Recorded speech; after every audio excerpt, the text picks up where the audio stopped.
Vamos falar de safra, que para Sorriso e região é um assunto extremamente importante. Estamos recebendo aqui hoje Sadi Beledélio, presidente do Sindicato Rural de Sorriso, e Farid Tenório, que é o gerente desta entidade, para nos falar um pouco sobre como é que está esse momento vivido no campo aqui na cidade de Sorriso, safra com expectativa boa ou não. Bom dia, bem-vindo, Sadi Beledélio. Bom dia a todos os ouvintes do programa Voz do Povo. Uma satisfação mais uma vez voltar aqui à Rádio Sorriso, poder se comunicar com os nossos agricultores. Expectativa boa de safra, né? Nós tivemos um plantio dentro de uma janela considerada ideal aí para fazer o plantio da soja. Depois nós tivemos no início de novembro um pouquinho de seca, né? Principalmente no início de novembro, né? Mas, assim, eu diria que está se desenvolvendo bem, né? Fase vegetativa, começando o enchimento de grãos agora, das variedades mais precoces. E esperamos aí que feche o ano com uma grande safra aí no ano que vem, que a gente possa colher uma grande safra. Momento de muita chuva aqui agora. É normal para esse período? Está tudo dentro do que se espera? É normal, né? Nessa época, dezembro, né? Janeiro, normalmente são meses mais fevereiro, também meses mais chuvosos. Estamos na estação das chuvas, né? Mas muita chuva agora na última semana, praticamente, né? Porque até Sim. então a gente não tinha todo esse volume de chuva. Vem chovendo agora praticamente todos os dias nessa última semana. É o que Mas se até espera. então estava bastante manchado ainda, eu diria assim, porque alguns lugares chove mais, outros lugares chove menos, muitas propriedades ficando uma semana sem chuva, mas isso também é muito bom, né? A luminosidade faz com que a planta cresça e se desenvolva. Havia uma preocupação com um problema em relação à safra de soja, especificamente.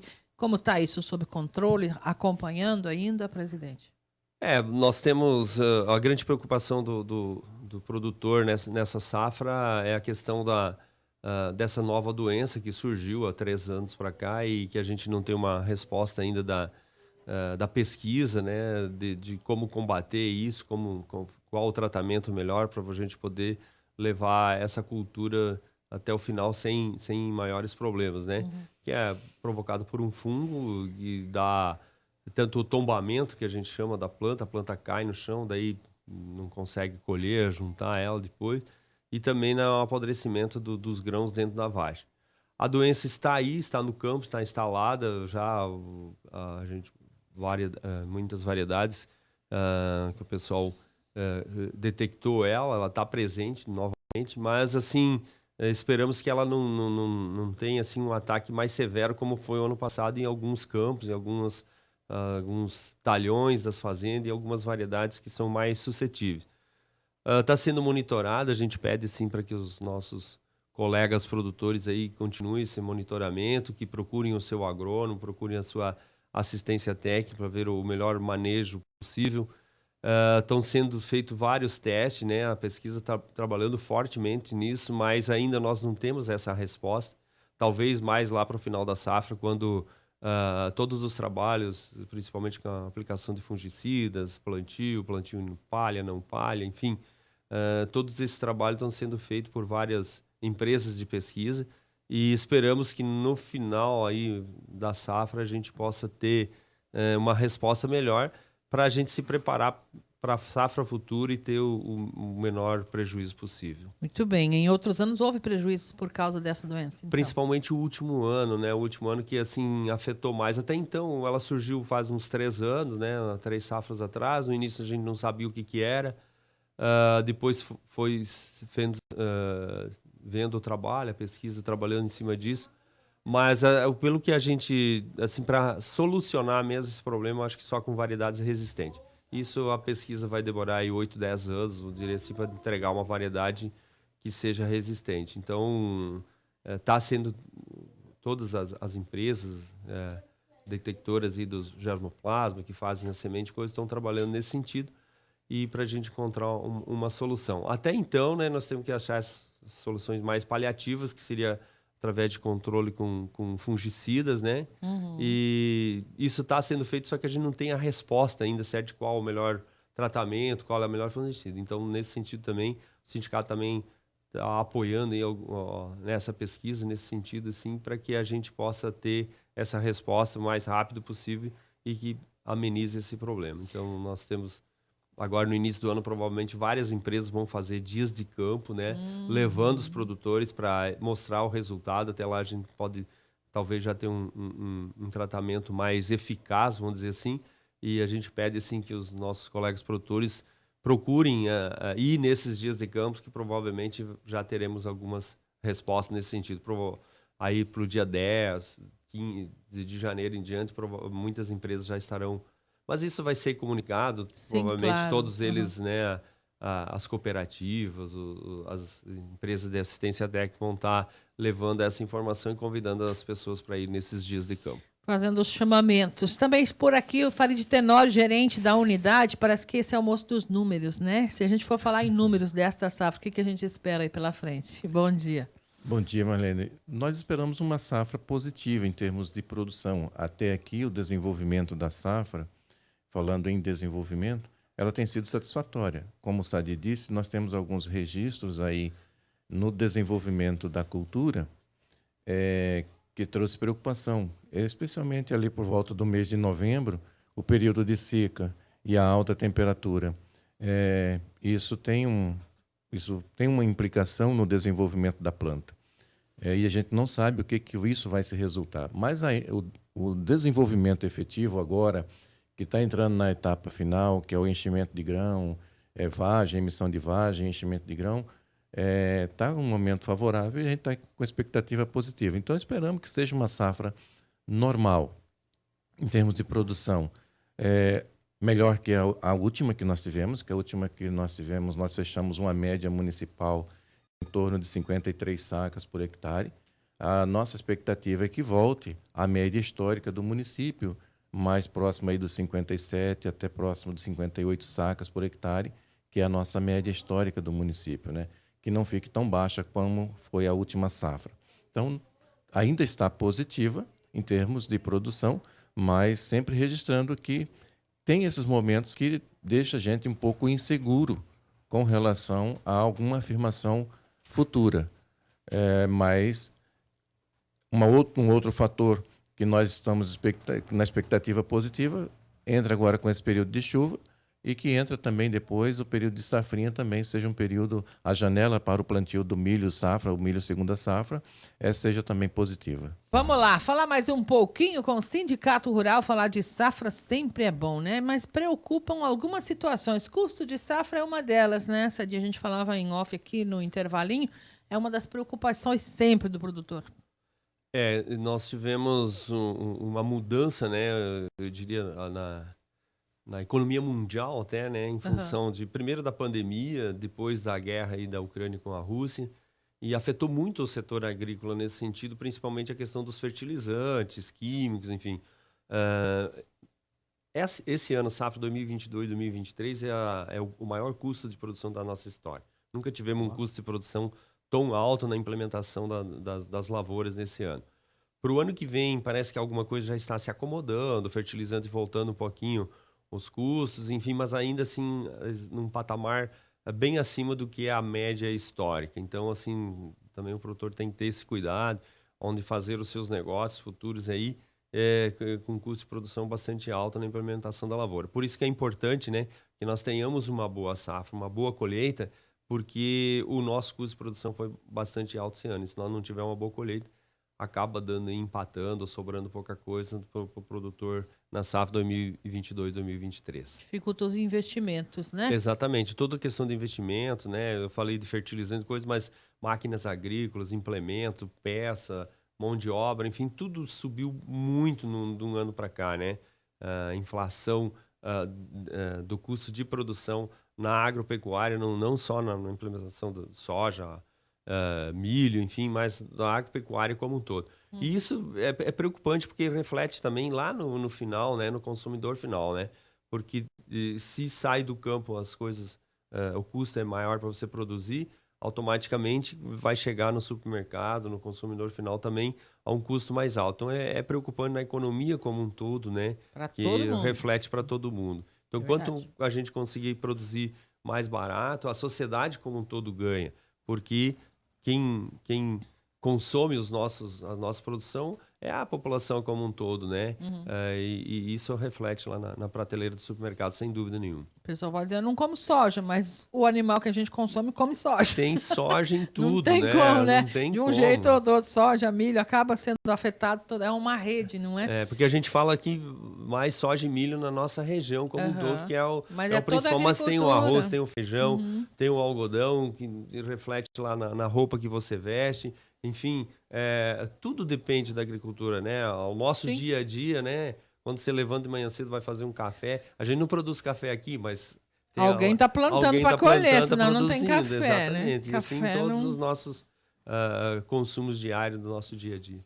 Muito bem, vou falar um pouquinho mais aqui sobre os serviços que o sindicato tem ofertado. 2022 parece que foi um ano muito bom de atendimento e a expectativa para o próximo também vai continuar. A questão da formação, da mão de obra aqui, qualificação, que é sempre necessária, né, Farid?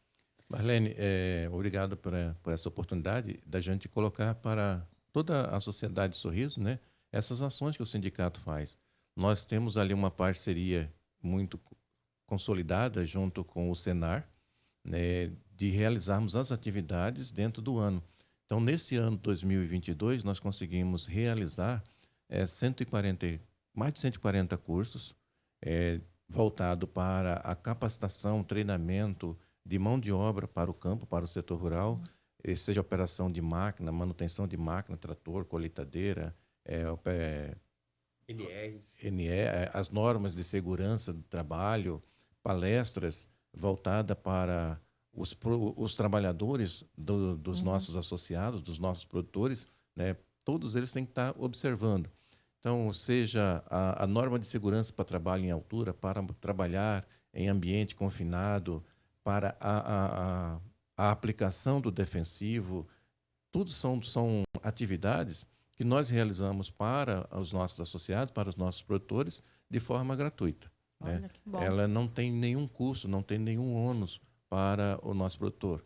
É só disponibilizar o seu funcionário para essa capacitação, para esse treinamento, ou até mesmo aquela pessoa que esteja com vontade de trabalhar no setor, é aberto também para essa pessoa vir fazer o processo de treinamento, de capacitação gratuitamente. Que bom. Tá? Então, foram mais de 140 turmas que nós realizamos no decorrer desse ano. Para 2023, nós já realizamos o planejamento de cursos também. São mais 100 cursos para 2023. Isso são cursos que a gente planeja. Né? Então, são 100 cursos planejados. Porém, tem aquela situação, a demanda espontânea. Eu preciso de um curso de operador de colheitadeira. Eu preciso de um curso de NR de confinamento, de segurança em confinamento. Então, tem aqueles espontâneos que a gente vai realizar. Então, com certeza, 2023 também serão mais de 100 cursos realizados ao final de 2023. Então, são mais de 2.000 pessoas capacitadas, treinadas nesse exercício 2022.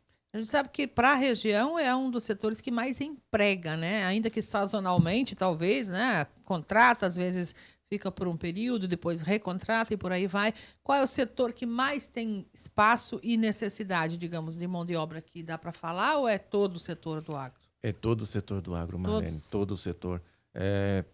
Pode ser sazonal, dependendo da época, por exemplo, na época da colheita, o operador para colher a máquina, durante o plantio, o operador de trator, o operador de plantadeira, e durante o desenvolvimento da cultura, seja um operador do autopropelido, uma máquina de operação hidráulica. Então, durante a época, todos os setores precisam de mão de obra. Né? Também a manutenção, o chacareiro, todo o setor precisa. Na parte do armazenamento, o operador de armazém. Nós tivemos um momento neste ano, apesar de termos poucos armazéns nas propriedades, mas precisa de operador para ele funcionar. Não entra em operação, no caso. Senão não entra em operação. Então, a gente precisa de pessoas capacitadas para ali também trabalhar. Então, em todos os setores, nós precisamos de pessoas capacitadas, tendo em vista que nós estamos num município onde a atividade rural ela é altamente tecnificada. Então, nós precisamos de pessoas capacitadas para também ali trabalhar. E remunera bem também, né? A gente sempre ouve falar, mas com certeza é um dos setores que melhor paga nesta região, né?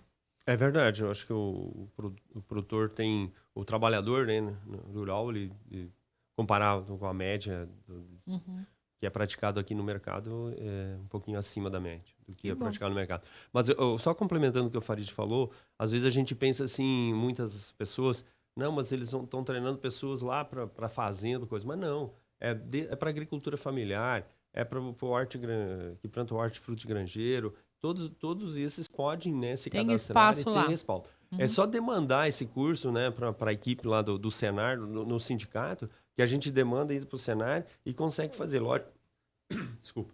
Tem que formar uma turma, né, porque para poder vir um Sim, claro. instrutor, enfim. Mas está à disposição o sindicato para todos, né, que queiram se capacitar para poder trabalhar nessa área e sempre é bom se preparar nesse sentido. Eu acho que é muito importante esse trabalho que o Senar, junto com os sindicatos rurais, não só de Sorriso, mas do estado do Mato Grosso como um todo, essa formação e capacitação de mão de obra que cada vez mais precisa dessa mão de obra especializada e com certeza o Senar e os seus instrutores estão conseguindo desenvolver isso e pôr isso em prática no estado do Mato Grosso como um todo. Que bom, a gente fica feliz. Pois não.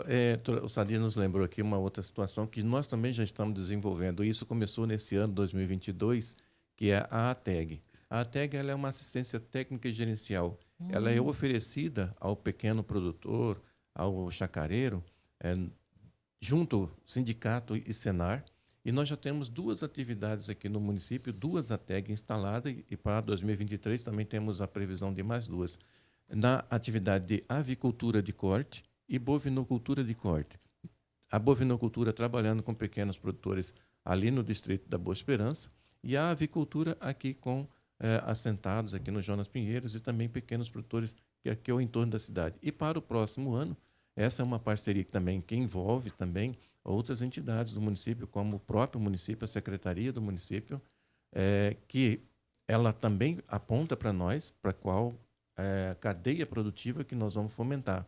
E para o ano que vem, possivelmente, a gente entra com a piscicultura e também com a apicultura, né, numa parceria município, Senar, sindicato, outras instituições, oferecendo esse atendimento para o agronegócio, que também é negócio. Né? Tem que gerenciar, portanto, né? Não Tem que pode só gerenciar. plantar e colher, tem que saber vender o Tem que produto. saber vender o produto. Então, são atividades que o sindicato está fazendo para o setor rural junto com demais parceiras. E aí, lembrando aqui também uma outra parceria, Sadia, que a gente tem, que é o núcleo da AproSoja. Ah, Né? sim, claro. Nós temos a parceria com o núcleo e nesse ano nós tivemos dois eventos voltados com crianças, levar informação do agro para a criança, Sim. informação verdadeira, trazer para ele a informação de como é que é o campo, como é que se produz. E esse projeto chama-se Futuro em Campo. Né? Nós realizamos 2 pelo Senar, que é Filhos no Campo, e 2 também pela AproSoja, pelo Núcleo AproSoja, que é Futuro em Campo. E ali somando, são mais de 100 crianças, são quase 200 crianças que receberam informação, instrução e tiveram um dia de vida com o campo. Né? E a gente sempre prioriza nessa atividade que sejam crianças urbanas, crianças que vivem no perímetro urbano, para poder saber como é que é um pé de algodão, de onde que realmente vem o algodão. A camiseta que ele veste. A camiseta que ele veste. Né? Então, essa é uma ação também que a gente faz com a AproSoja, com o núcleo AproSoja, que nós fazemos no nosso município. E aí tem outras ações sociais que nós também desenvolvemos no decorrer do ano, como palestra para o nosso associado. Foram 2 palestras, uma com Augusto Nunes, uma outra com a Camila Teles, também parceria sindicato, Senar e núcleo AproSoja Mato Grosso. Né? São atividades que a gente faz para o nosso produtor rural. Importante manter todo mundo atualizado, né? E fazer essa junção do pessoal e também para avaliar. Precisamos observar para onde a gente está caminhando, né? Senão, tanto faz onde vai chegar também, né, presidente? É verdade. Então, um relato um pouquinho das atividades, né? Nós contamos aí com a parceria, mais uma vez, para o ano de 2023 com todos os nossos associados sindicatos, a mesma coisa da AproSoja, que na realidade são os mesmos, né? Se é associado à AproSoja, mas é associado ao sindicato também, que é o produtor, é o mesmo produtor. E contamos aí com a colaboração, a compreensão de todos e também, assim, deixar o sindicato, as portas sempre abertas do sindicato, principalmente no que o Farid acabou de comentar, na formação de mão de obra, que eu acho que é um trabalho muito importante que que o sindicato, juntamente com o Senar, faz, que eu classifico assim de suma importância. E também, né, vai ser um ano diferente o ano que vem, né, um novo governo, uma nova política agrícola, que a gente ainda não sabe ainda quem é o futuro ministro da Agricultura, quais são os direcionamentos, mas eu acho que o sindicato, a ProSoja, a FAMAT como um todo está atenta aí a essa, temos que estar, né, essa nova política que será implementada no país, e a gente espera que seja a melhor possível e que a gente possa continuar produzindo, levando alimentos para a nossa população aqui de Sorriso, estado do Mato Grosso, do Brasil e do mundo como um todo, né? Hoje, o pessoal fala que a cada 6 pratos de comida consumida no mundo, um é produzido aqui no Brasil. Então, veja a importância que a agricultura tem no nosso país, né? E que esse desenvolvimento que traz, né? Porque quando você vende um saco de soja, colhe um saco de soja ou de milho, ou uma arroba de algodão, ou uma arroba de boi que o produtor vende lá, e quando ele recebe esse dinheiro, eu costumo dizer que ele redistribui esse para a sociedade como um todo, porque você gasta em tudo quanto é comércio, indústria, enfim. Então, na realidade, o que brota lá do campo, essa economia que brota dentro do campo, ela é distribuída para a sociedade como um todo quando você faz as suas aquisições, os seus para poder fazer a nova safra e assim por diante. Que bom. Parabéns a vocês pelo trabalho do próprio sindicato. Eu preciso ir encerrando a entrevista, que o tempo voa aqui, né? Mas sempre estamos à disposição para levar boas novas aí a quem nos ouve. E deixo o espaço, então, à disposição também para os recados finais, aí, enfim, as suas considerações. Eu agradeço, Marlene, mais uma vez o espaço da Rádio Sorriso, tem essa parceria com o sindicato de longos anos, né? Aproveitar e desejar aí um Feliz Natal a vocês, a toda a equipe da rádio, a toda a nossa população de Sorriso, que seja um Natal feliz, um ano novo vindouro aí, cheio de prosperidade, que Deus sempre continue nos abençoando, nos dando essa serenidade, nos dando que a gente possa cumprir essa nossa missão, né? De representar aí a classe produtora, e também a todos, né, os ouvintes, que Deus dê sabedoria, serenidade, que a gente possa ter um ótimo ano de 2023. Bom, obrigada. Nosso querido Farid também, bem-vindo sempre. Obrigada. Obrigado, Marlene. Obrigado pela oportunidade, pelo espaço. E reforçar que isso que o Sadi falou ali, com relação à nossa parceria de sempre estar divulgando as informações do campo. Muito obrigado e desejamos a todos um Feliz Natal, um 2023 iluminado em paz e sabedoria. Assim seja.